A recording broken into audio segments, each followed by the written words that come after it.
صل وسلم وبارك عليه وعلى آله. الحمد لله رب العالمين. اللهم صل على سيدنا محمد طه الأمين وعلى آله وصحبه أجمعين.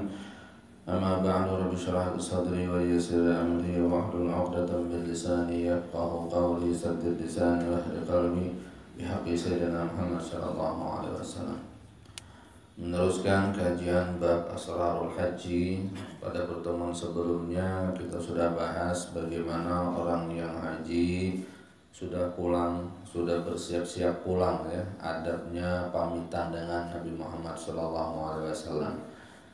Setelah berziarah dan mengunjungi masyahid, tempat-tempat bersejarah ya, kemudian kembali lagi ke Masjid Nabawi, kemudian uluk salam, pamitan, doa, kemudian langsung ya menuju tanah air. Nah, sekarang bagaimana ketika kita sudah mau sampai ke tempat tujuan kampung kita? Bagaimana adabnya? Ini satu pasal menjelaskan tentangnya. Bismillahirrahmanirrahim. Qala al-mu'allif rahimahullahu ta'ala wa nafa'ana bihi wa bi'ulumihi fid dharain amin. Radhiyallahu anna wa ankum wa an jami'al muslimin. Faslun fi sunanir ruju'i minas safar. Pasal menjelaskan tentang kesunahan ketika pulang dari perjalanan. Kana sallallahu alaihi wasallam idza qafala min ghazwin aw hajjin aw umratin yukabbiru ala ra'si kulli syarafin minal ardi thalatha takbiratin wa yaqulu la ilaha illallah wahdahu la syarika lah ila akhir. Adalah Nabi sallallahu alaihi wasallam dulu idza qafala, apabila pulang. Qafala itu diambil dari kata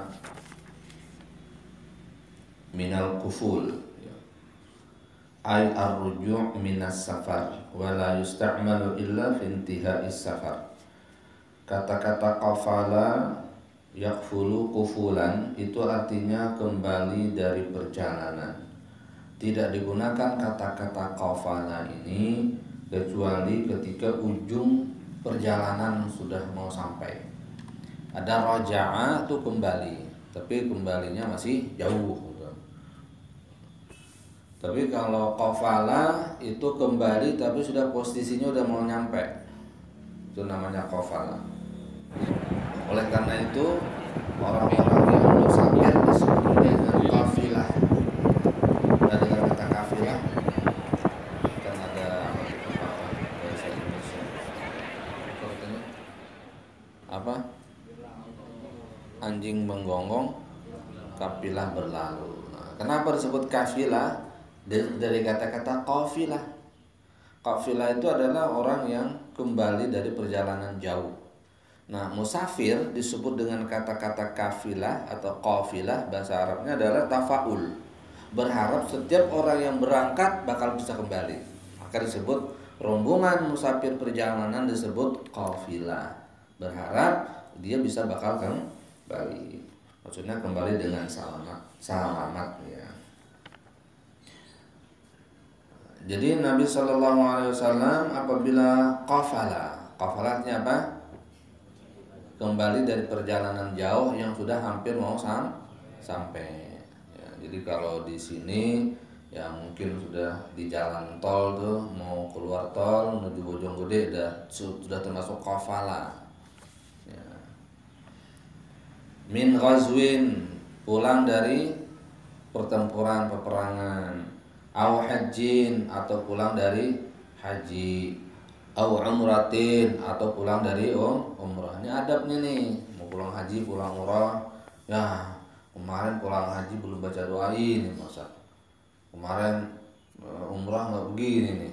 Ya udah haji lagi deh. Lama lagi hajinya. Enggak, ini bukan wajib, cuma rugi aja kalau nggak tahu. Karena ini amalan Nabi Shallallahu Alaihi Wasallam. Oh, kalau gitu ziarah bisa pak? Bisa dipakai. Ziarah ya keluar tol udah pakai nih. Ditulis. Kalau enggak, kita enggak membaca apa yang dilakukan oleh Nabi tepat pada waktunya. Jadi semakin banyak sunnah Nabi yang kita lakukan, semakin dekat hubungan kita dengan Rasulullah Shallallahu Alaihi Wasallam. Bahkan Habib Abdullah bin Ali al-Haddad itu beliau mengatakan, aku berharap seluruh sunnah Nabi Shallallahu Alaihi Wasallam sudah aku lakukan. Diriwayatkan bahwasanya beliau itu melakukan semua sunnah yang beliau dapatkan, yang beliau ketahui, kecuali rambut panjang. Nah, rambut panjang Habib Abdullah Haddad enggak lakukan. Kenapa? Karena pada saat itu, dan bisa jadi juga sekarang ya, shimahnya biasanya rambut panjang itu bawaannya orang-orang yang rampok, orang-orang yang begajulan, reman dan sebagainya. Jadi karena rambut panjang itu rata-rata dipakai shimah, gambarannya orang-orang seperti itu, atau namanya ciri khas ya, ciri khas orang-orang jahat, maka beliau nggak panjangin rambut, jadi beliau tahan itu, nggak dipanjangin rambutnya. Ibadah para ulama Abi Umar bin Hafiz ya, panjangin rambutnya enggak kan? Apakah panjang rambut nggak sunnah, tapi beliau nggak panjangin. Ulama-ulama bukan nggak tahu, kenapa shimah orang jahat itu rambut panjang. Nah, ketika Habib Abdullah bin Al-Haddad sakit kurang lebih 6 bulanan atau ya masa yang lama, maka di kasurnya itulah, di tempat tidur itulah yang beliau gak keluar lagi, rambutnya dibiarkan memanjang sampai ke pundak, sehingga sempurnalah sunnah Nabi Shallallahu Alaihi Wasallam yang beliau lakukan gitu. Tapi ada juga sebagian pondok yang membebaskan, silakan murid-muridnya rambutnya panjang, syaratnya ya bangun subuhnya nggak dibangunin gitu ya, nggak dirotan. Nah, terus apalagi udah ngerti sendiri, kemudian hafal alfiyah. Jadi kalau hafal alfiyah udah pada, atau hafal kitab-kitab tertentu udah rambut panjang. Ada yang mempersyaratkan ya, boleh dah rambut panjang asal pernah mimpi Rasulullah Sallallahu Alaihi Wasallam.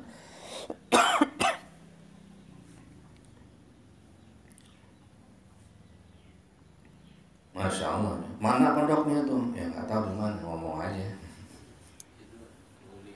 Tuh Liuli yang ada nih. Kalau udah mimpi Rasul baru rambut panjang. Panjang doang rambutnya. Oh, rambut panjang doang. Iya, ada rambut panjang. Iya.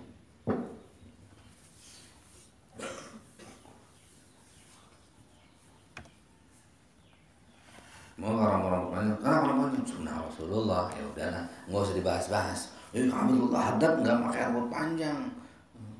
Kalau udah sakit baru nggak. Kenapa? Nggak usah dibahas orang-orang. Terserah orang, mau rambut panjang mau pendek terserah. Tapi kalau di sini nggak boleh, kayak gitu aja ya. Jadi itu masing-masing punya kriteria. Ini pembahasan saja. Ya kalau kita mau ikut Habib Abdullah Haddad, ya modelnya begitu. Karena syibahnya orang-orang jahat. Bahkan dikatakan dulu kenapa diharamkan gitar itu diharamkan oleh sebagian ulama, karena kebanyakan dipakai buat orang kelalaian, buat hal-hal yang tidak baik. Pada asalnya adalah mubah aja ya, karena alat ya, sebagaimana pisau itu ya nggak bisa dikatakan pisau hukumnya haram, ya nggak bisa, ya tergantung penggunaannya. Baik, jadi kemana itu? Sunnah Nabi Shallallahu Alaihi Wasallam itu ketika pulang dari perjalanan Nabi Shallallahu Alaihi Wasallam maka yukabbiru ala ra'si kulli syaraf. Beliau itu bertakbir atas tiap-tiap kepala yang tinggi. Maksudnya ketika naik ke puncak. Jadi ketika dalam perjalanan mendaki, maka di atas dakian puncaknya itu Nabi selalu bertakbir. minal ardi salah samarrat. Jadi mana tanah yang berbukit, yang tinggi itu Nabi bertakbir. Nah ini apa alasannya? Ini ada penjelasan dari Habib Said Muhammad bin Muhammad Al-Said Az-Zabidi dalam syarahnya. Beliau mengatakan, kenapa di tempat tinggi itu khusus untuk bertakbir? Karena dia munasabah, ya. Munasabah. Munasabah bagaimana? Cocok dengan tempat yang tinggi. Ya, munasabatut takbir fil makan al-murtafi'. Anal isti'la wal irtifa' mahbubun lin nufus wa fihi zuhurun wa ghalabatun man huwa dunahu. Karena tempat yang tinggi itu senantiasa selalu disukai oleh jiwa manusia. Tempat yang tinggi itu selalu disukai oleh manusia, baik tinggi derajat, tinggi keadaan, dan kalau sudah tinggi itu bawaannya yang lainnya tuh rendah, nyepelein yang lain. Maka pada posisi yang tinggi itu biasanya orang juga kebawa sombong. Nah, pada saat itulah ingat hakikat yang boleh sombong cuma Allah Subhanahu wa ta'ala. Yang paling tinggi siapa? Allah Subhanahu wa ta'ala. Maka pada posisi itu munasabah, cocok kita mengingat Allah, zikirnya dengan kata-kata Allahu Akbar. Jadi kudu munasabah. Jadi zikir itu bukan tidak boleh pada saat di ketinggian kita baca subhanallah walhamdulillah, bukan nggak boleh, tapi tidak munasabah. Jadi munasabahnya ketika kita di posisi yang tinggi adalah takbir, ingat kepada Allah yang maha tinggi. Yang bagi liman talaba sabihi, maka semestinya seyogyanya orang yang begitu mencapai posisi yang tinggi ayyazakkara inda zalika kebiria Allah, mengingat pada saat itu ketinggian kesombongan Allah Subhanahu wa taala. Wa yashkuru lahu zalik, dan dia bersyukur kepada Allah atas yang demikian itu, berharap yastamtiru bizalika, mengharap turun hujan rahmat tambahan posisi dari Allah Subhanahu wa taala untuk dirinya. Karena dikatakan Allah Subhanahu wa taala berfirman dalam hadits qudsi, al-kibriya uridai wal 'azamatu izari. Faman naza'a 'ani wahidan minhuma qazabtuhu finnar, rawahu Imam Muslim. Kesombongan itu adalah selendangku, keagungan itu adalah pakaian sarungku, artinya kemegahanku. Barang siapa mengambil salah satu dari sifat tadi, sombong, merasa agung, qazabtuhu finnar, tanpa basa-basi akan aku lemparkan dia ke neraka. Jadi ketika pada posisi tinggi tadi itu kita takbir.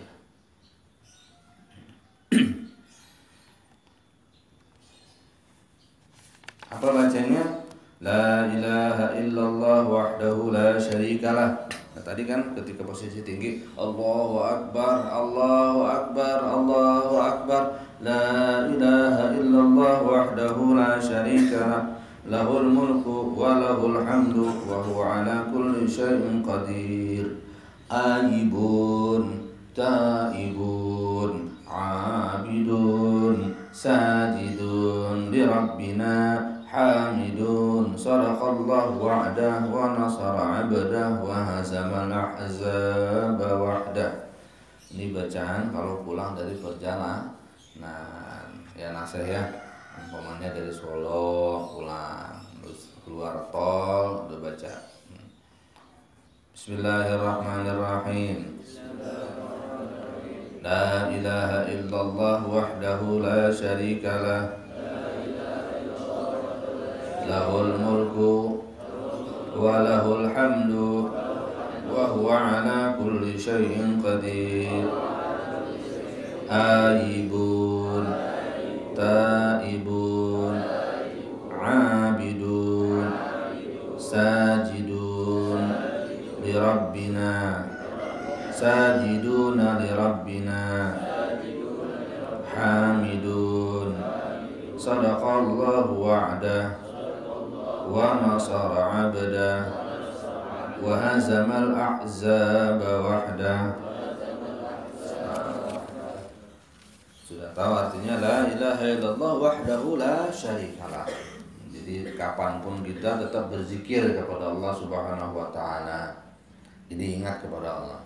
Jadi ingat kepada Allah yang diwaktukan wajib itu 5 waktu. Nah, di luar 5 waktu dalam perjalanan, dalam pekerjaan, beraktivitas, ada saja doa-doa yang mengkoneksikan kita kepada Allah. Jadi intinya adalah ingat kepada Allah Subhanahu wa taala dalam berdiri, berduduk, berbaring dalam perjalanan.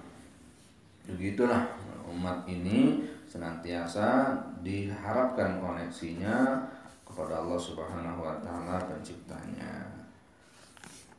Kemudian lahul mulku, bagi Allah kerajaan, wa lahul hamdu, segala puji miliknya, wa huwa ala kulli syai'in qadir, dia Allah atas segala sesuatu sangat mampu berkuasa, ya.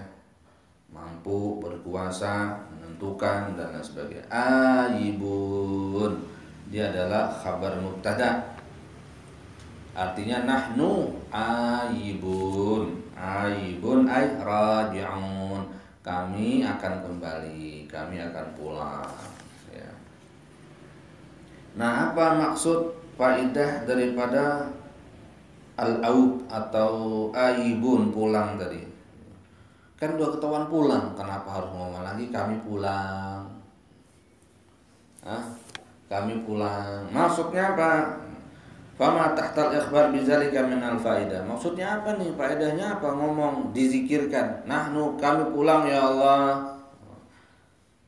Yurabi aut maksus wa rujuk minal mukhalafah ila ta'ah. Yang dimaksud di sini adalah kembali dari selama ini senantiasa melawan Allah dengan berbagai kesalahan, dengan berbagai kekhilafan, kembali kepada Allah dalam keadaan mau taat. Ya Azhar ya. Jadi taat kepada Allah. Jadi kembali, kami siap kembali dalam menuju ketaatannya Allah. Kenapa? Karena sangat mungkin sekali setelah dihapus dosanya dalam haji, dari perjalanan habis dari pulang haji sampai ke daerah yang dia mau tuju untuk pulang atau ke kampungnya itu ada saja dosa yang dibuat. Bisa jadi kan? Nah, maka pada saat itu ayibun, ya Allah kami pulang, kami kembali kepada ketaatan maksudnya. Jadi multi makna, kembali ke kampung sekaligus maknanya adalah kembali kepada siap untuk taat. Awit tafaul bizalik atau namanya optimism, optimis ya. Qad inqada fa wa ibdisha bi kamalil ibadah wal farah minhu wa usul maksud wa zabar ya. Ini ucapan-ucapan orang-orang pulang haji ya. Jadi ingat nih, ingat dosa sudah dihapus dan ke kampungnya siap kembali kepada melakukan ketaatan, siap untuk menjadi contoh ya kepada warga sekitar di dalam ketaatan kepada Allah Subhanahu wa taala, terutama dalam keluarga, karena nggak gampang hapusin dosa itu. Kemudian taibun, nahnu taibun, kami ya Allah bertaubat. Ini fayatubu min zalika wa tawadhu. Maksudnya apa? Yuhtamalu ayyakuna isy'aran min husuri taqsir fil ibadah. Kami taubat ya Allah. Maksudnya apa nih? Untuk menimbulkan rasa kurang dalam ibadah. Kan kalau lagi ibadah haji, umrah, udah capek segala bagian tuh kadang-kadang untuk mengkoreksi diri nggak sempat. Udah capek aja mikirin badan capek. Begitu sampai menuju pulang, ingat lagi Makkah, ingat lagi Madinah, ingat lagi ziarah, ingat lagi ibadah, maka pada saat itu husurut taksir, merasa kayaknya ibadah saya banyak kurangnya ada, banyak hal-hal yang seharusnya saya lakukan saya tidak lakukan. Maka ya Allah kami taubat. Atau mungkin sampai di sana adabnya kurang, maka pada saat itu ngomong taibun, ya Allah kami bertaubat. dari segala kekurangan, dari segala kesalahan dalam ibadah kami. Ini tawadhu wa adhumun nafas. Ini adalah sikap tawadhu dan menghancurkan kesombongan dan keangkuhan yang ada pada diri sendiri. Ya. Jadi begitu pulang itu nggak jadi sombong kepada orang-orang kampung. Udah bersih nih, cium tangan ini. Panggil harus kudu panggil haji double ya. Kalau orang haji saya haji.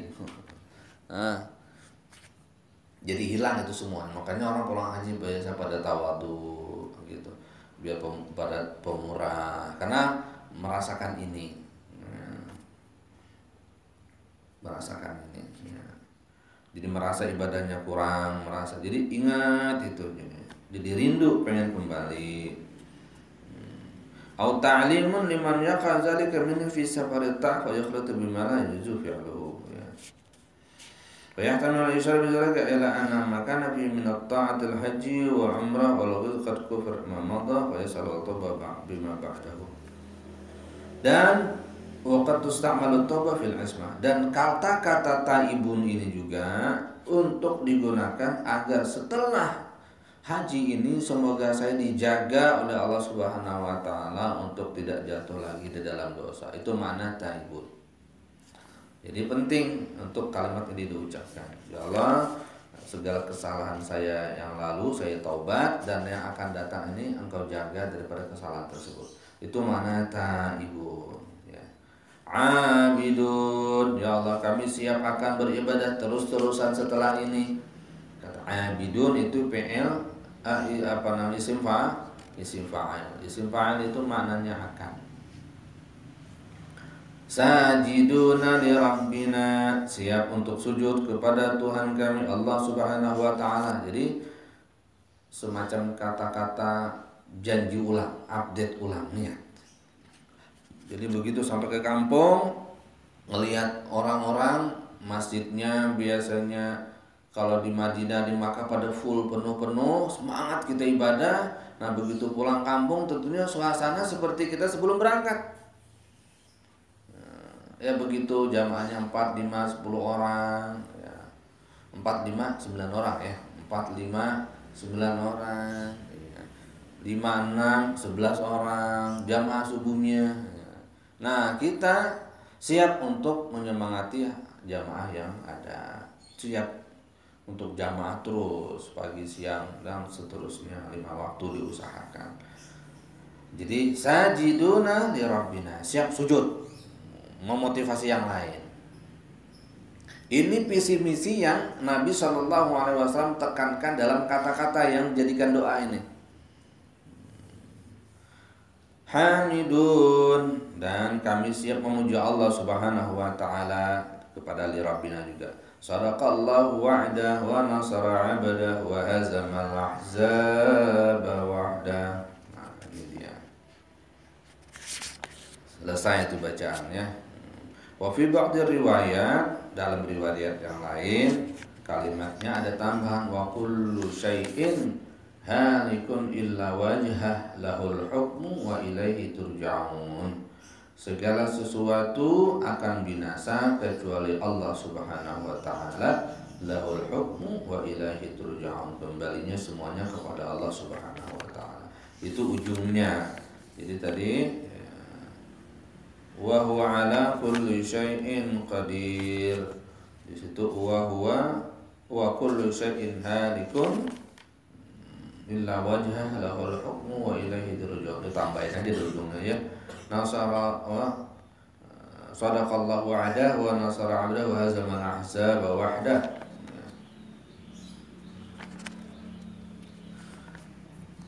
Fayambaghi an yasta'mala hadhihi sunnah fi ruju'ihi. Semestinya ya, orang yang pulang haji, pulang umrah, pulang dari peperangan, pulang ziarah, intinya pulang dari hal-hal yang baik ya. Ayasta'mala bihadhihi sunnah, mengamalkan sunnah ini fi ruju'ihi, ketika kembalinya. Wa idza asyrafa ala madinatihi, apabila sudah mau sampai ke kotanya, yuharrikud dabbah, dan dia goyang-goyang, itu dia punya kendaraan. Bangun. goyang-goyang. Nah, apa kalau mobil gimana? Apa diendut-endutin begitu? Ya kira-kira aja lah. Ya.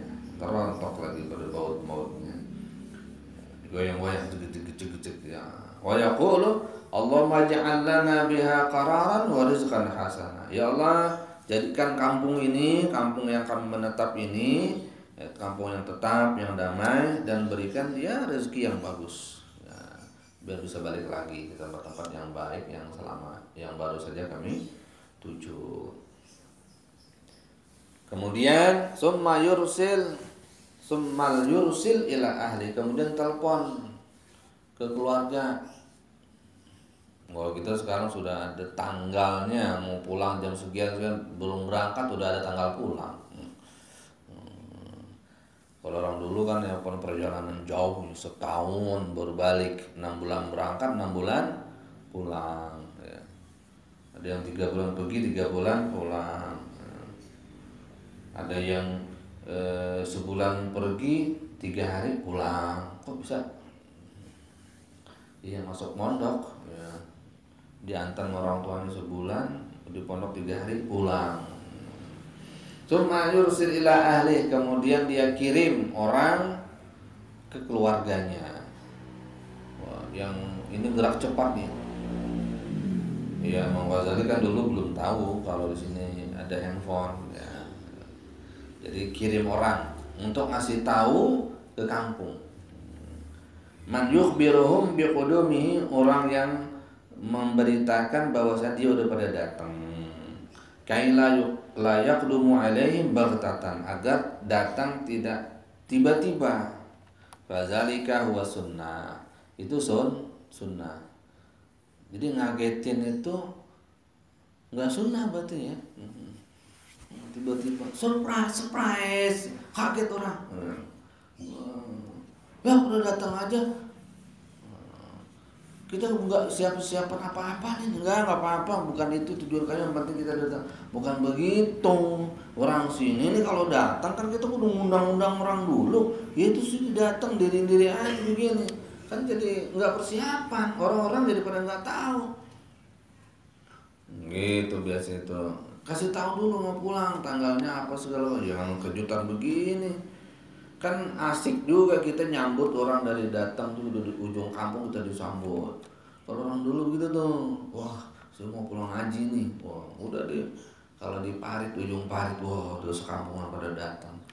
Pakai bakar-bakar ayam gitu. Pada tahlilan, pada kumpul keluarga semuanya. Ini kalau pakai surprise itu kan cuma keluarga kecilnya yang tahu. Jadi cuman gak sempat ngamalin yang lain-lain. Nah, jadi dianjurkan jangan pulang tiba-tiba. Ya, jangan pulang tiba-tiba. Kecuali model di tempat-tempat yang orang-orang Eropa Barat begitu ya, emang kagak ada acara-acara apaan. Seperti ada apa tentara pulang gitu, surprise sama istrinya. Ya itu urusan dia berdua-dua.